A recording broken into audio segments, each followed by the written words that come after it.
Sziasztok! Ma az egyik legismertebb befektetési eszközről lesz szó, ami nem más, mint az arany. Sokakban az arany egyenlő a biztonsággal és egyben a teljesen likvid, de mégis sokat hozó befektetéssel. Magyarán a mindenki számára teljesen tökéletes befektetési formával. Én azonban ezt megkérdőjelezném. Addig tény is való, hogy gyakorlatilag teljesen likvid, elvégre nagyon kevés olyan helyzet van, amikor nem tudod értékesíteni. A biztonság és hozam már egy más kérdés. A kockázat és a hozam ugyanis kéz a kézben jár, az alacsony kockázati szinthez alacsony hozam is fog párosulni. A mindenki számára tökéletességet kiegészíteném azzal, hogy mindenki befektetési kosarában helyet lehet találni az aranynak, de mindenkinek teljesen megfelelő forma nem létezik. Elvégre, hogyha lenne, akkor az az egy megoldás létezne. Csak és kizárólag erre az egy irányra támaszkodva nem valósítod meg a sokak által hangsúlyozott diverzifikációt, azaz a kockázatok porlasztását. Az, hogy erre miért van szükség a biztonságosnak mondott aranynál is, a videó végére fogod majd látni. Kezdésként nézzünk egy kis történelmi áttekintést. Az arany, mint értékőrző és egyben befektetés évezredek óta megfigyelhető. Köszönhető ez alapvetően annak, hogy nem könnyű hozzájutni, így nem mondhatod, hogy egy egyszerű délutáni programként aranyat bányászol. Olyannyira nem könnyű bányászni, hogy ez erősen korlátozott mennyiségű hozzáférést jelent, ami miatt képes az értékét tartani. Az emberiség szerencséjére nem ötvözetről van szó, így nem kellett várni arra, amíg valaki feltalálja megfelelő ötvözési arányt. Nézzük meg most közelebbről az aranyat, mint befektetési eszközt. Az arany értékét alapvetően az iránta támasztott kereslet és az azt kiszolgáló kínálat határozza meg. Legnagyobb mértékben az ékszeripar, a technológiai cégek, a befektetők, valamint a központi bankok keresik. Az ő keresletüket legnagyobb részben a bányászat, valamint az újrafelhasznált arany elégíti ki. Nagyon kis mértékben az eladásra kínált arany is szerepet játszik.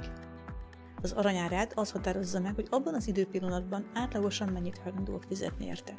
Így a kereslet és a kínálat párhuzása hozza létre az arany hozamát. Az arany hozamáról viszont néhány dolgot tudnod kell. Az arany a cégekkel ellentétben nem termel semmit. Ahogyan említettem, hozamot úgy tudsz elérni, hogy növekszik az ára. Az, hogy aranyat tartasz odahaza, sem kamatot nem fog neked fizetni, mint a kötvények, sem pedig osztalékot nem ad, mint a részvények. A befektetési arany ezen tulajdonsága teljesen megegyezik más nemes fémekkel, például az ezüsttel, illetve befektetési céllal vett ipari fémekkel. Az arany árfolyama jelentős elmozdulást mutatott az utóbbi évtizedekben, ettől függetlenül a múltbéli hozamokból nem lehet következtetni a jövőre. A befektetők a legnagyobb része ugyanis egy esetleges válságtól való félelem miatt vesz aranyat, valamint az infláció ellen szeretné védeni a pénzét. Az arany legfőbb funkciója ugyanis az értéktárolás. A legtöbb befektető leginkább akkor vásárol aranyat, amikor a globális pénzügyi helyzet stabilitása meginog. Keresik a biztonságot, így nem igazán a hozam az, ami vezérli őket. Inkább a meglévő vagyonok biztonságba helyezése. Ezt láthattad a Covid előtti néhány évben. Mivel akkor már sok helyen cikkeztek arról, hogy válság várható, hiába tartott a részvények ára is felfelé, emellett már sokan tartottak egy esetleges hirtelen visszaeséstől. Sok helyen hallhatod, hogy az arany megtartja az értékét. Ez attól függ, hogy mit ért ez az érték alatt. Ha a vásárlóerőt, akkor talán, de erről később lesz még szó. Ha a számszaki összeget, akkor egyáltalán nem. Amikor a befektetők úgy vélik, hogy egy másik eszközosztály nagyobb hasznot hoz nekik, akkor eladják az arany egy részét. A megnövekedett kínálat pedig csökkenti az árakat. Ezt láthatod mostanában. Mióta a gazdaságélénkítő jegybanki és kormányzati lépéseknek köszönhetően pénzbőség alakult ki, ez a tőke keresi az utat magának. Mivel most már nem arról szólnak a hírek, hogy bármikor lehet egy gazdasági visszarendeződés, valamint a Covid-dal is megtanultak számolni a befektetők, így amíg a részvények ára ennyire dinamikusan megy felfelé, addig az aranyárában nem valószínű az emelkedés. Amikor az emberek biztosak a gazdaság teljesítőképességében, akkor erősödik a részvénypiac és gyengül az arany. A képen narancsal az aranyára, kékkel az amerikai dollár van jelölve. Az első emelkedés az aranyárában még a jelzálogválságot követő bizonytalanságot mutatja. Az ezt követő zuhanást a gazdaság erősödése okozta. Majd ismét jött egy emelkedés, amikor már a hírekben egy esetleges válság előszeleit kezdték bemondani, valamint a koronavírus okozta karantén és bizonytalanság szintén a biztonság iránti vágyat erősítette. Ami után jött a gazdasági élénkítő csomagok okozta fellendülés. Nézzünk most rá arra, amit az aranyról a legtöbben mondanak, hogy véd az infláció ellen. Az infláció nem más, mint pénzromlás. Ha nem tartod a vagyonodat pénzben, akkor nem fog érinteni. A kérdés már csak az, hogy akkor miben tartsd. A fizikai arany, illetve az ezen alapuló befektetések az infláció ellen jobban védik a pénzedet hosszú távon. Bár nem 100%-ban követik le a pénzromlást, de egy adott mennyiségű aranyért ma is hasonló mennyiségű terméket vásárolhatsz, mint mondjuk 50 évvel ezelőtt. Rövid, néhány éves távon belül viszont a már bemutatott kereslet és kínálat lesz a meghatározó. Az értéktárolási képességnek egyszerű az oka. A jegybankok bármikor nyomtathatnak újabb pénzt, ezáltal fokozzák az inflációt. Új aranyat viszont senki nem tud gyártani. Az arany korlátozottan hozzáférhető, így nincs kitéve annak a veszélynek, hogy hirtelen egyre több és több kerül belőle a piacra. Bányászni lehet ugyan, de annak költségei vannak, ami jelentősen magasabb ahhoz képest, hogy pénznyomtatás címen átírnak egy számot a nyilvántartásban. Ejtsünk egy pár szót az infláció ellentétjéről is, ami a defláció. Ekkor nem az általános áremelkedés a probléma, hanem pont az, hogy a folyamatos árcsökkenés miatt gyakorlatilag áll a gazdaság. Így nincs sok befektetési eszköz, amely legalább számszaki értékét tartaná. Érdekes, hogy az arany defláció esetén is sokkal jobban megőrzi az értékét, mint bármi más. Ennek az az oka, hogy a deflációs időszakban sok befektetésen a csökkenő értékesítés miatt veszteséget érnek el a befektetők. Ennek megfelelően egy olyan eszközt keresnek, ami vélhetően nem megy csődbe. Így egy ilyen időszakban megnő az arany iránti kereslet, ami a csökkenő árszínvonal esetén lehet, hogy nem eredményez szemmel látható növekedést, de nem is jelent csökkenést. Azaz a két hatás kiegyensúlyozza egymást. Most, hogy megnéztük, hogy mi jellemző az aranyra, nézzük meg azt is, hogy hogyan használjuk az aranyat befektetésre. Az aranyat leginkább diverzifikációra használhatod. A diverzifikáció azt jelenti, hogy a rendelkezésedre álló pénzt különböző befektetési eszközökbe fekteted, nem csupán egyetlen irányba. Mivel ezek az eszközök azonos hatásokra más és más módon reagálnak, így a teljesítményük is más lesz. A te hozamod pedig kiegyensúlyozottabbá válik. Az aranyára nagyon alacsony korrelációt mutat más eszközosztályokkal. Ez annyit jelent, hogy jellemzően nem mozdul velük együtt.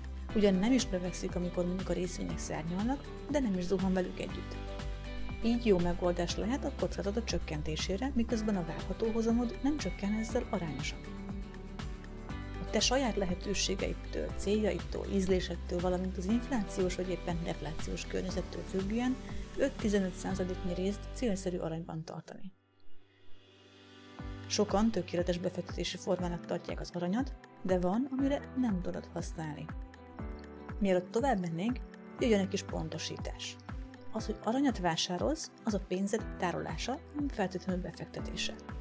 Bár láthattuk a grafikonon, hogy az idő előrehaladtával, valamint a piaci hatásoknak köszönhetően az aranyára emelkedik. Így lehetőséged van nyereség elérésére akkor is, hogyha aranyrudat vettél.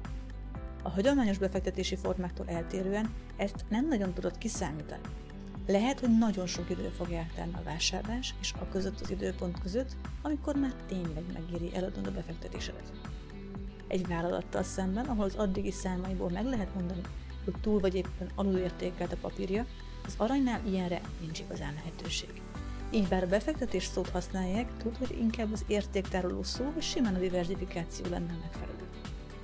Ennél fogva nem tudod felhasználni az aranyat arra, hogy a vagyonod jelentős részét nyeresség reményébe befektesd, mert erre nem alkalmas. Zárásul nézzük meg, hogy hogyan tudsz aranyba fektetni. Az első és legkézenfekvőbb az aranyékszer. Sokan, főleg Indiában az érték miatt vesznek aranyékszert. Ekkor a súly és a tisztaság határozza meg az árát. Valódi nyereséget nehéz rajta elérni, mivel itt a megmunkálást is ki kell fizetned. Ennél kissé szofisztikáltabb a fizikai arany. Ezzel te magad is sok helyen találkozhatsz, elvégre vannak cégek, akik kifejezetten fizikai arany adásvételével foglalkoznak. Itt már a tisztaság nem játszik szerepet, mármint akkor, hogyha megbízható helyről vásárolod. Az árát jellemzően a súlya fogja meghatározni. Előnye, hogy odahaza is tárolhatod, és ha katasztrófa történik, mindenedet hátra kell hagynod, akkor magaddal is viheted. Hátránya, hogy az érme esetében ki kell fizetni a megmunkálást, az aranyrudat pedig elég nehéz értékesíteni és mozgatni egy darabban.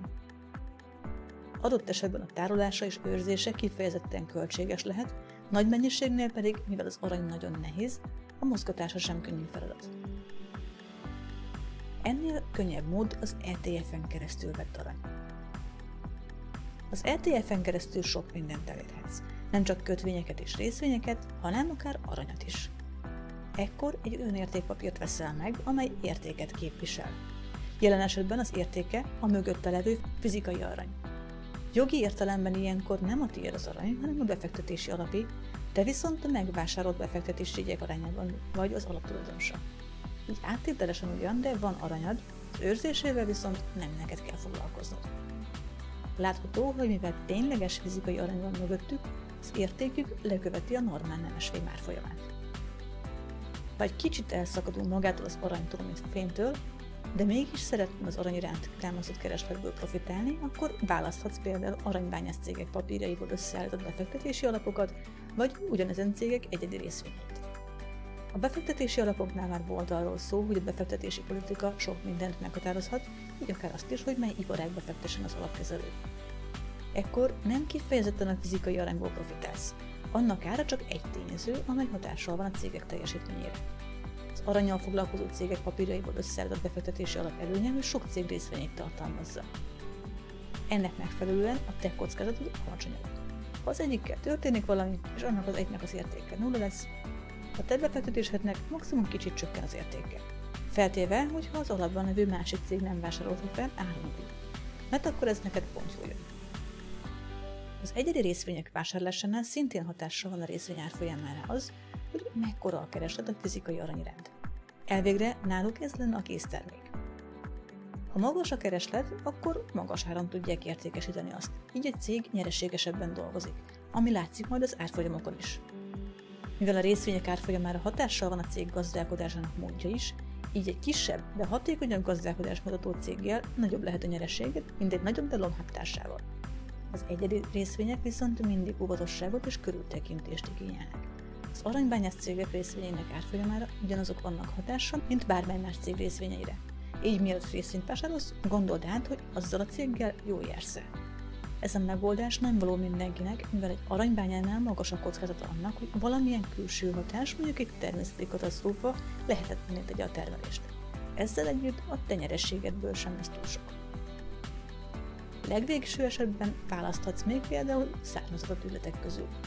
Ezek mögött nincs valódi arany, hanem az értékük valamely más aranyhoz kapcsolódó termékek árfolyamából származik. Mivel ezeknek a kockázata magas, így az átlagbefektetőnek már nem megfelelőek.